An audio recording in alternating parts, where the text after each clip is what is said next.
Hey guys, this is Musings of Mavri. I'm Mavri, and today we're going to be looking at Bunny Girl Senpai Episode 7. And with this episode, we're going to be catching up to what the episode is at right now. So last episode, we resolved the situation with Tomoe. It was kind of sad, but in the end, she got over her crush. Well, at least in the context of that situation, she got over her crush with Sakuda. She might still like him, but it's apparently not going to be a problem, at least in the near future, right? And I was praising it, saying that it handled the situation very well, considering what the whole show was about. So that was already something quite pleasing, and to me, a very refreshing surprise watching this anime up to this point.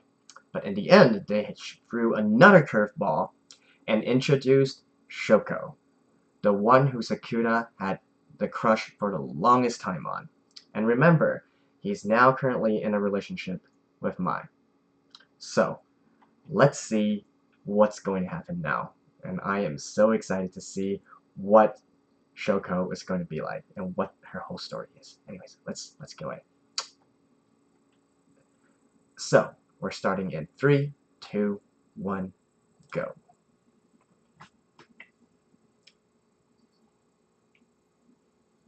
Oh, flashback.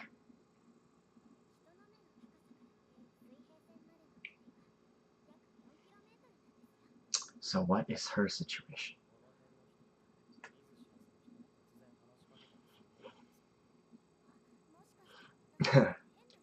So Sakuda was always like that.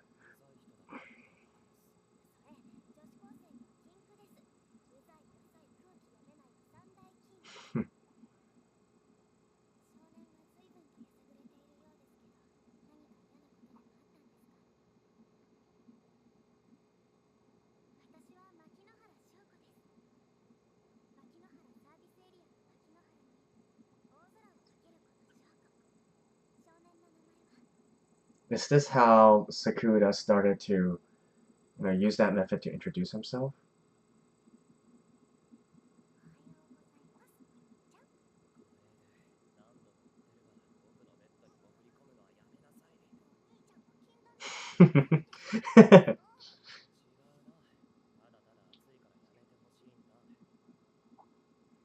Oh.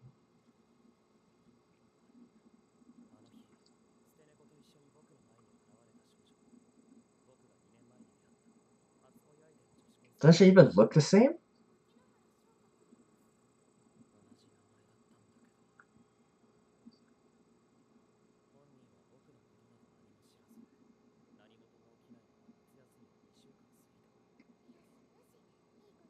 She has the same hairstyle.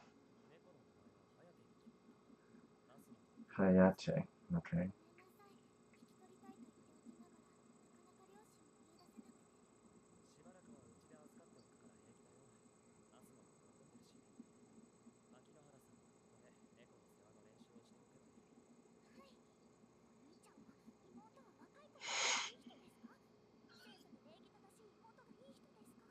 Wait, what?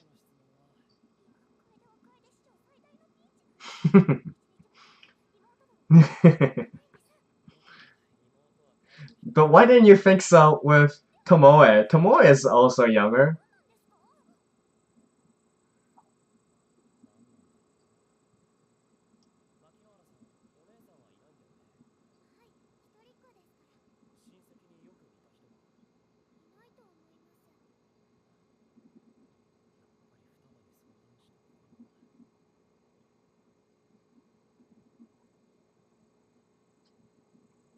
Hmm?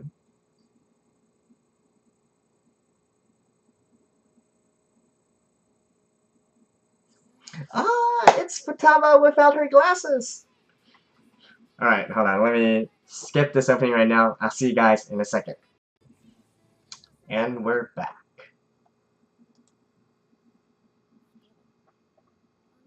Ah, it's Futaba with no glasses. I knew it. She is such a beauty.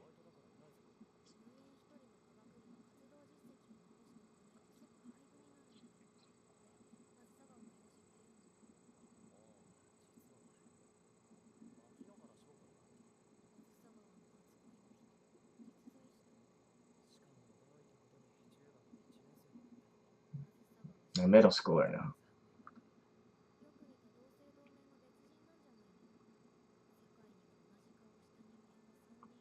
And she's what?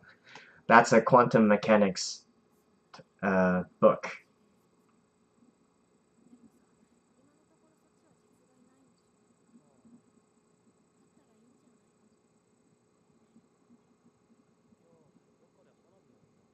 Mm.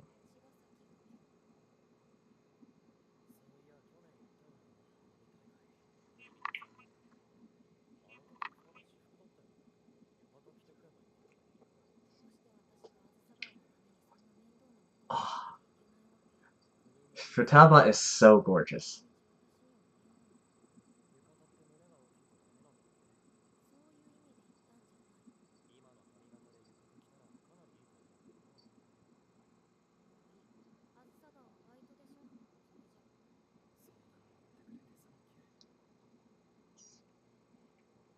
Mm.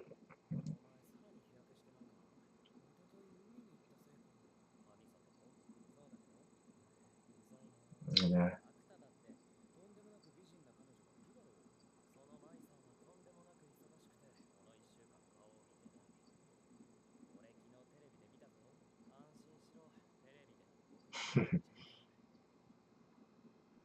Ah, Tomoe.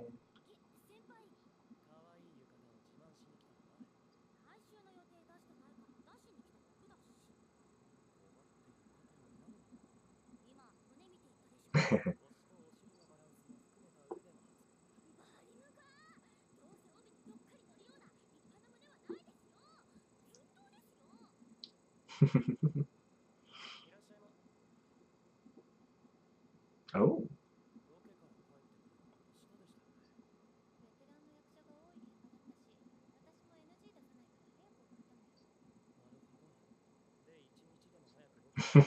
Yes, so cheeky.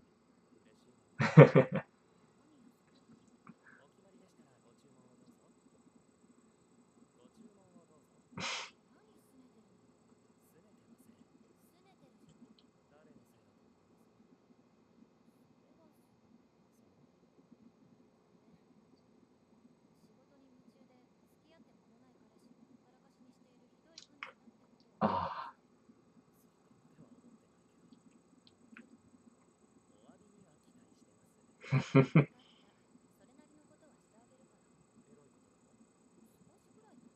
Really?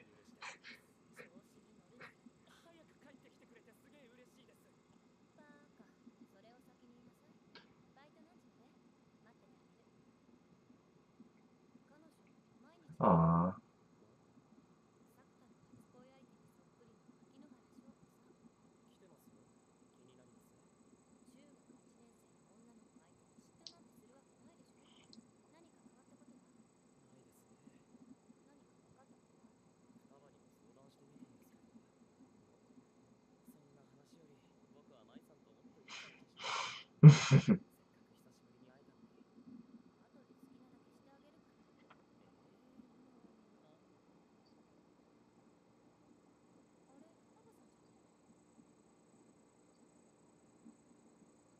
Net home?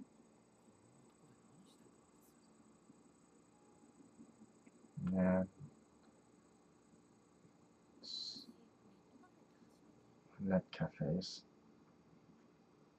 They're a dying bunch here. Well, I guess in Japan, there's probably still a lot of net cafes, but elsewhere...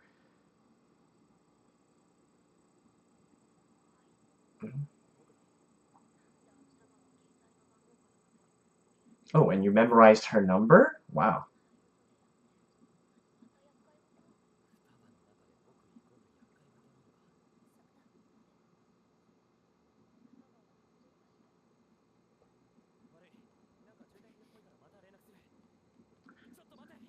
She's a fake? Wait, what?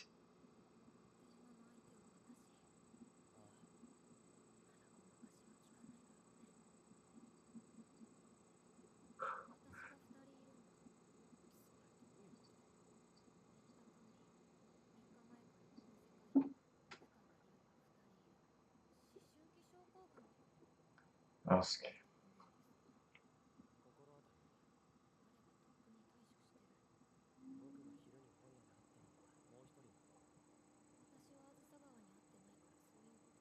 But they're all Futaba, right?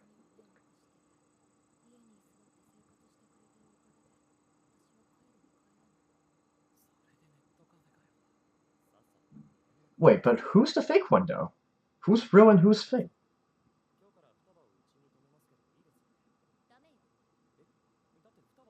She's staying at my house?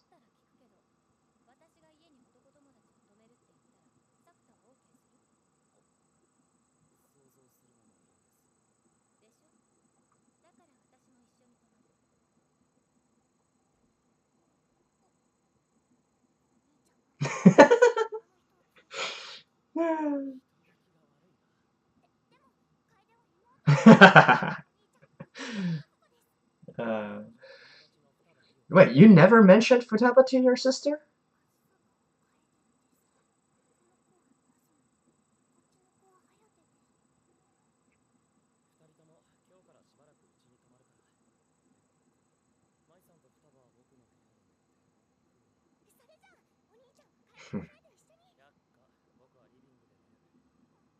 You broke, huh?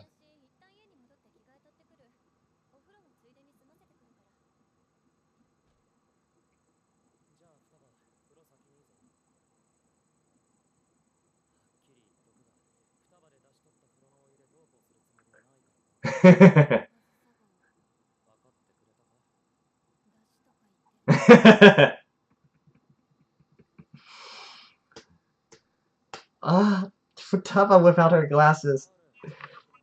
Oh man.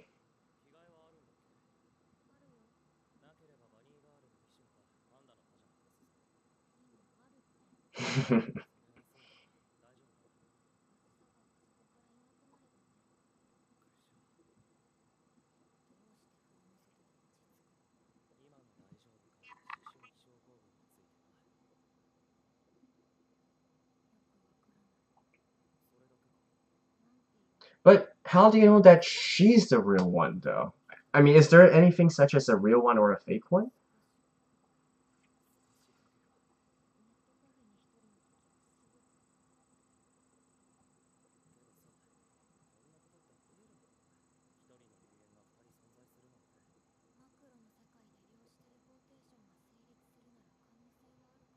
Um,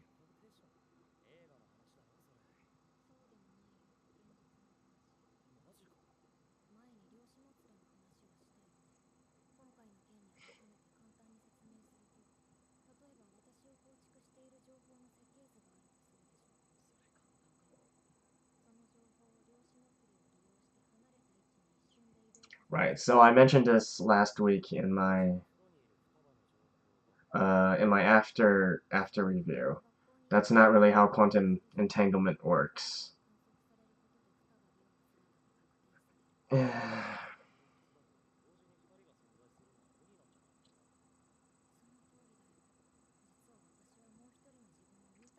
Oh, really?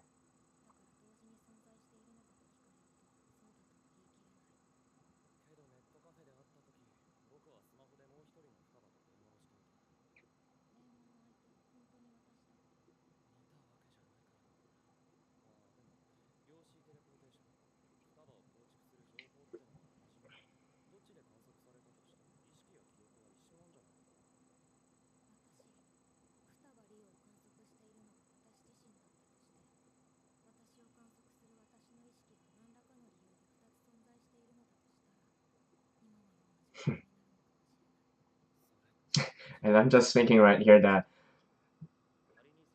the bath scene that is a common trope in anime actually turns out to be with Futaba.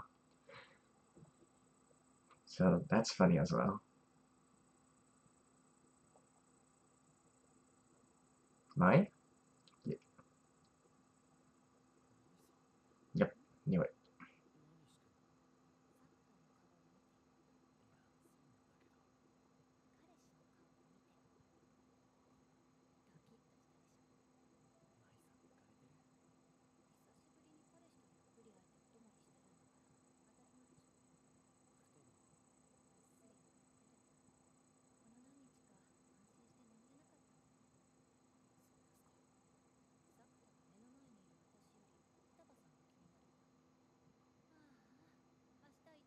But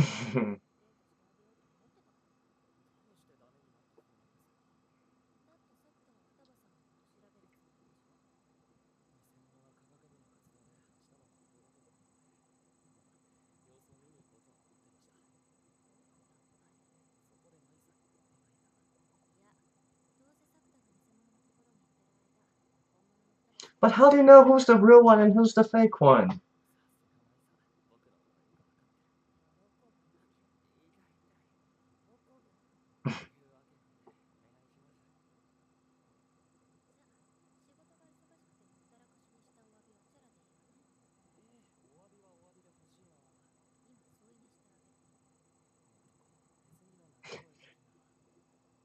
A peck?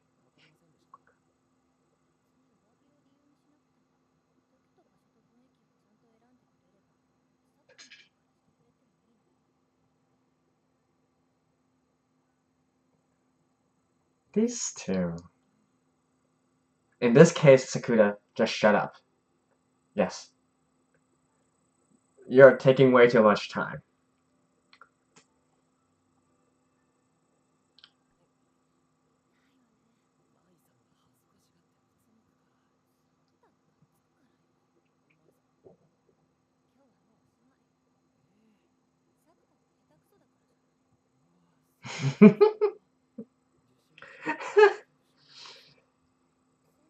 Is she going to kiss him in return?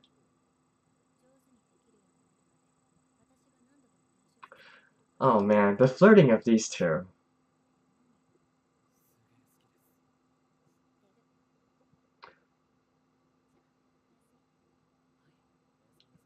The flirting of these two.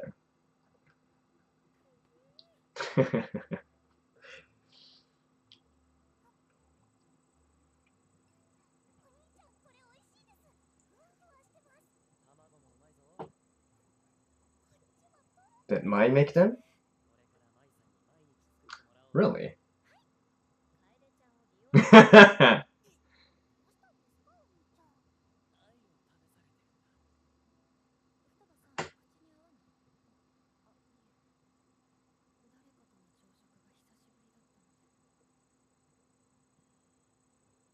Shoko?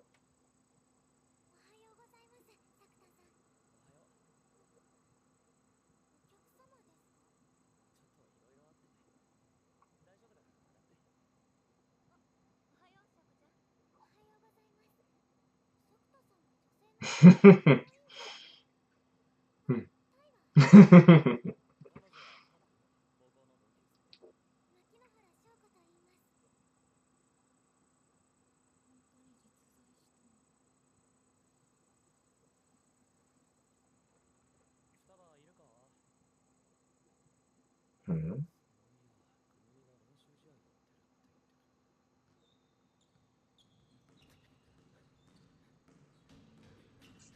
Isn't the jock also there?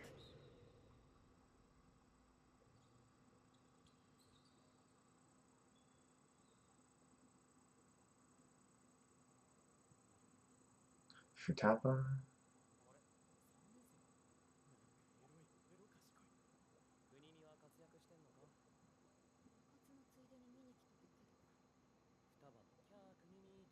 Hmm.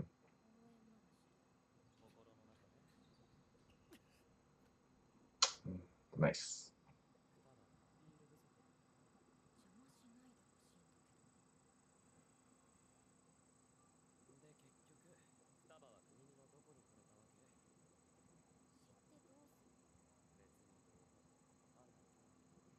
Hmm.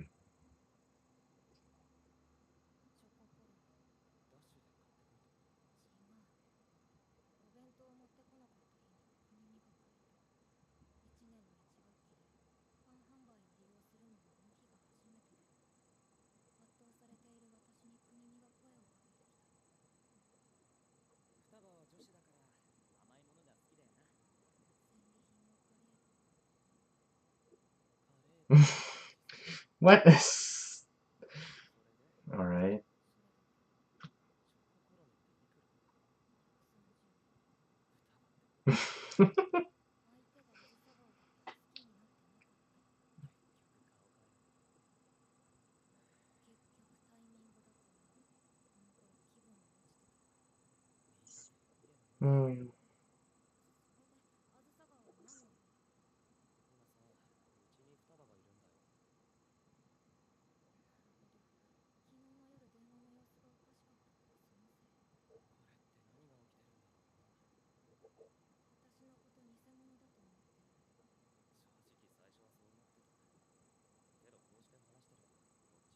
Yeah.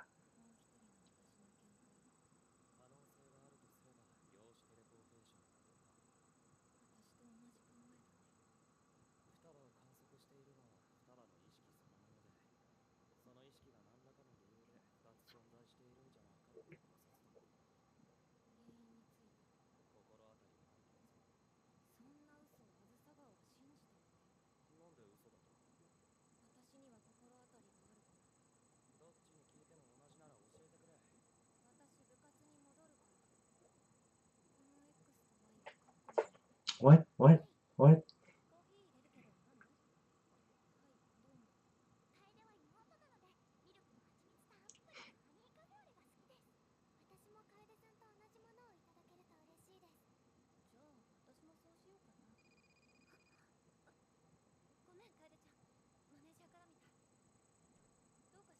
Oh yeah, she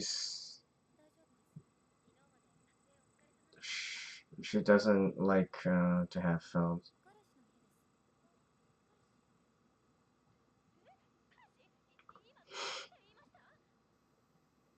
What, you don't, you know?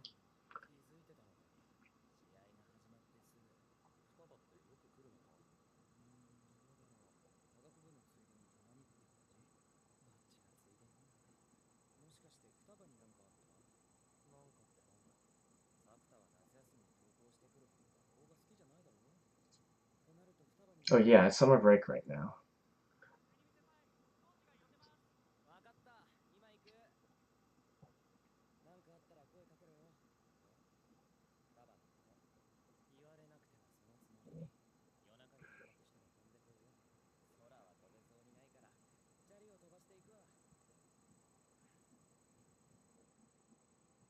Hmm.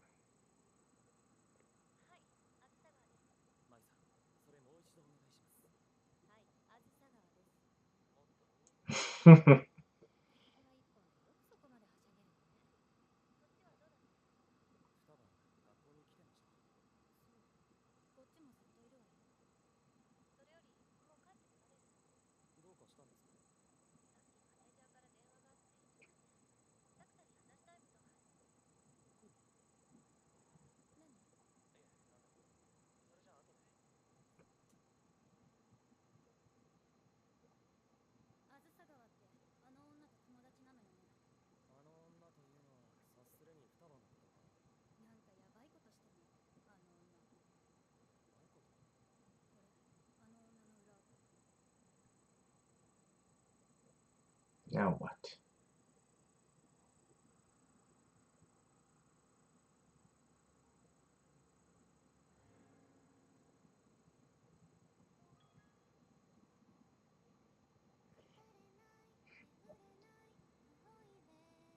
What? And that was episode 7 of Bunny Girl Senpai. So I just watched the entire ending, and they did change the ending again. So this time it's Futaba, who's actually being the main girl in the background walking along the beach, and it's also her voice actor, her seiyuu, that is singing the ending song. Now, one little difference, however, is that actually Kunimi is also in the ending. So in the past two, for Mai's and for Tomoe's, there was only Sakura there. So the focused girl, she walks on the beach, she meets Sakura, and then they walk together off screen. But in this one, however, Kunimi is here, so we know that that is the object of this current girl's crush. So yeah, I assume this is going to be a recurring thing with along with the rest of the female characters. I believe there are two more.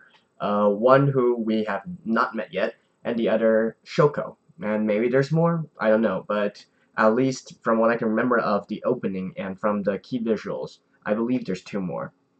All right, so okay. Before we get into the meat of this entire thing, I just want to say, probably the reason that I really like this anime. So, first of all, I went into this anime purely because it was highly recommended everywhere on the internet, right? So this was not something that I originally wanted to pick up and watch. And to be honest, up until last episode, I still had no idea why people like this anime so much. With lots of people saying this is the best anime of this fall, and even anime of the year. So, you know, up to last episode, I was still on the fence, like, okay, it's an interesting premise. I like the characters. Sakura is a great protagonist, but still, to deserve this high praise, why? But I guess really the strength of this series is in the character interactions and how the dialogue and just their dialogues, their interactions, how they act towards each other. Like, say for instance, Mai and Sakura, right? So, you know, Mai is, her entire archetype is a tsundere. So it's pretty much easy to go for the normal anime or manga tropes, and, you know, Mai would, as a classic tsundere, would, you know, get angry at the most random things or misunderstandings and whatnot, and then, you know, they would have big fights, and then they would make up and whatnot. But no, we see none of that here. And in fact, here, since their relationship is already established, we get some very nice and very cute interactions. So they're not all, you know, lovey-dovey and to the point of it being sickening, but it's also a very realistic, very healthy relationship, basically. They tease each other, but they care for each other, and, you know, Mai, for being a stereotypical tsundere, is honestly more dere than Sun, right? She shows off her cute side a lot more than what would normally expect from a character of this kind of trope. And Sakura is not some, you know, not a dense idiot, useless idiot, or weak. He has his own principles. He has his own view. He has his own perspective, and he has his own way that he does things. And that includes even being in a relationship. And he still gets embarrassed. This is his first time having a girlfriend, I believe. Yeah, I think this is the first time he's had a girlfriend, and, you know, all the usual stuff, the nervousness and whatnot. We can see in this episode, after he had his talk with Mai, he was hugging his pillow and rolling around. Yeah, that is so real, right? That is real. But it's not to the point where, you know, that turns out to be his entire character. Oh, I'm so embarrassed. I'm so happy that I could die right now and I can't think of anything else. No, it's not that kind of thing. He still has his normal banter with Mai, but he still feels very good about it. That is so refreshing to see. But anyways, I'm guessing that this is probably the reason why lots of people really like this anime.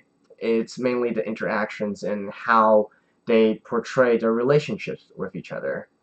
Now, unfortunately for me, I really like that part, but I just think that it's so ridiculous that they try to shoehorn in, even though they have this good of a interlacing character development here, but they have to interlace it with the most ridiculous kind of background stories, right? Especially the first two girls, Tomoe and Mai, and also Sakura himself. I mentioned this in the last episode's review, that, you know, they're basically making a big deal out of a lot of trivial things. If to sum it up, that's it.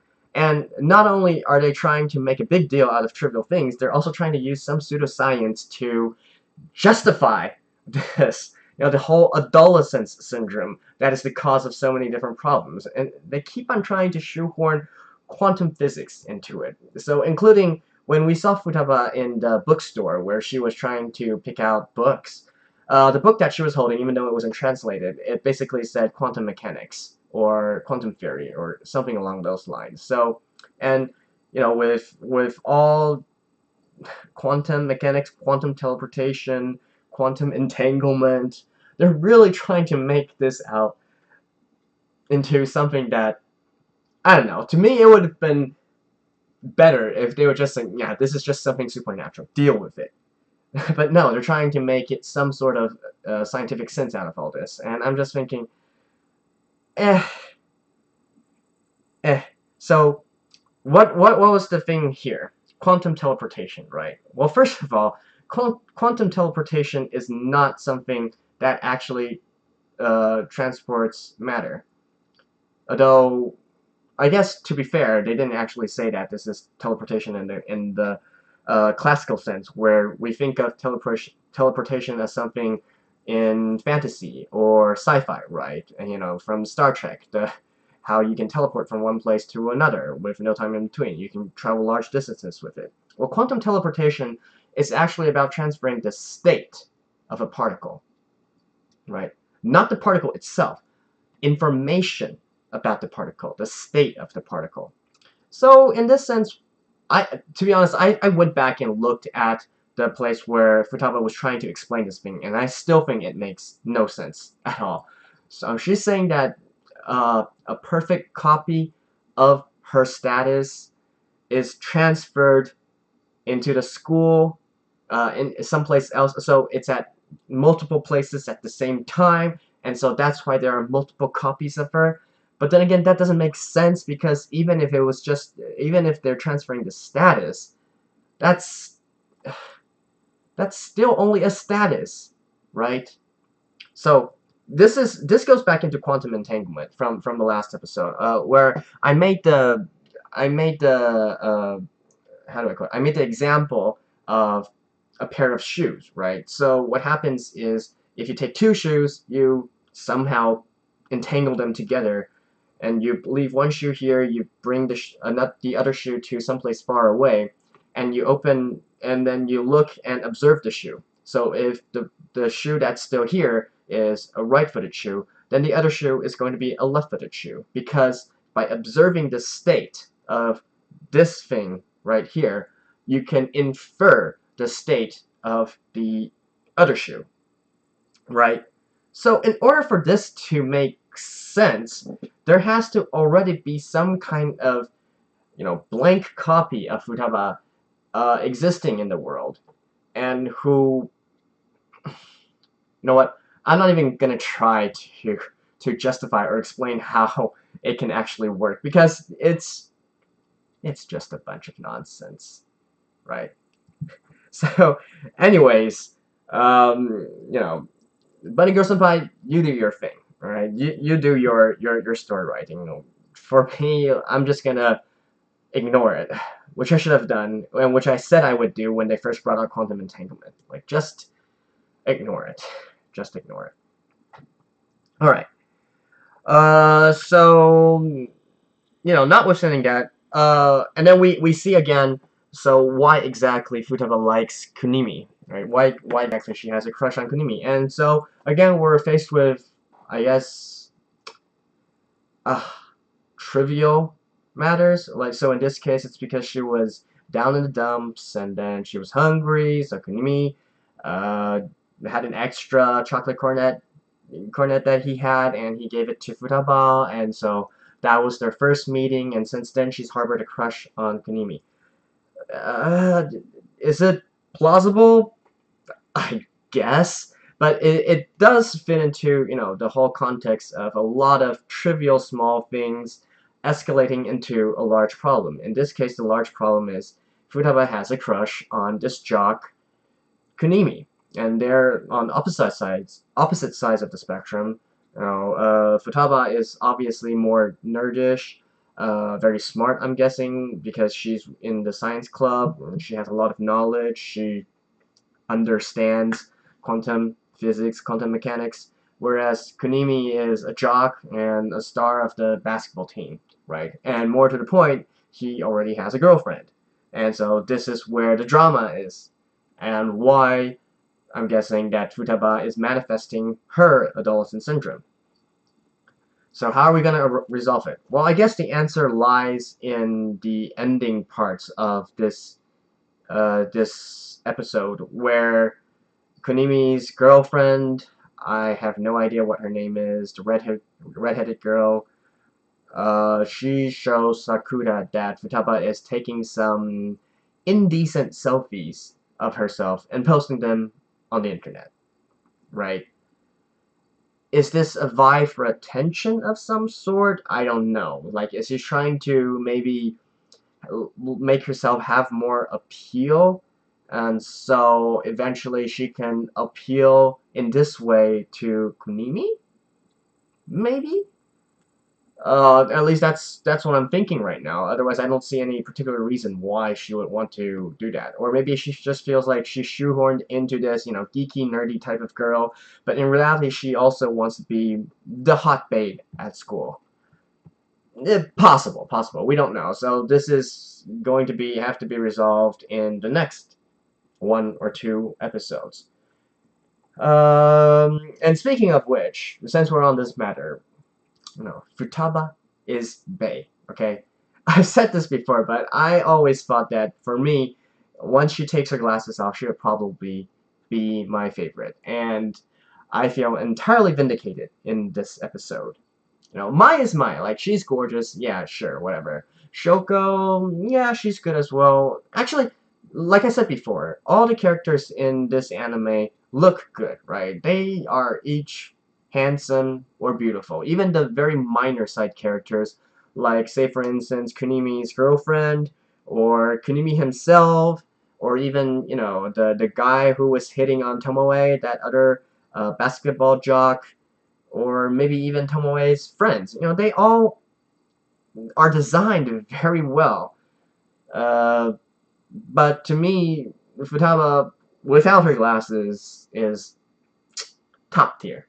Top tier. Right, so I guess that about concludes my thoughts for this episode. So we're over the halfway point. Well, we should have been in the halfway point in the last episode, so we're over the halfway point now. So what do I think of this anime so far? I'd have to say I do dig it. Okay, I do dig it. I don't think I'm quite as crazy about it as a lot of other people on the internet are, especially on Reddit. Man, they really love this anime. But I can kind of see why people would like it.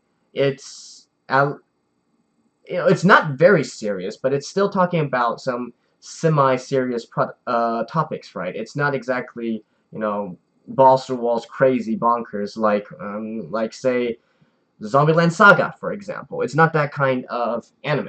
It's still trying to tell a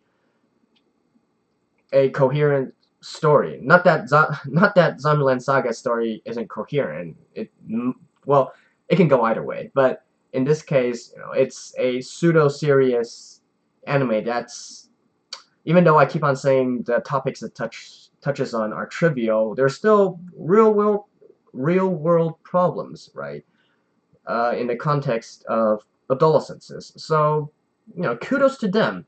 And they're managing to do it in a very refreshing way with the way that they designed their characters, their dialogues, and their interactions. So, yeah, props to them. I wouldn't quite call it my anime of the season or anime of the year, but definitely this is a good anime to check out. And if you have some qualms about it, based on it being called Bunny Girl Senpai and all the cover art and key visuals, you don't have to. There's barely any fan service up till now. We see Mai in bunny suit for maybe like twice out of 7 episodes, and in fact, okay, I'll end my closing note on this. The most fan service we've seen so far was actually Futaba, right? And completely out of the blue, when she was talking with Sakura while taking a bath. So, hey, there's your fan service. Alright, so anyways, that has been my thoughts and review on episode 7 of Bunny Girl Senpai. Let me know if you have your other comments or thoughts on this series below. Is this your anime of the year or anime of the season? Yeah, sure. I'd love to know why. But in any case, that was episode 7. And this is Maverick signing off. I'll see you guys next time.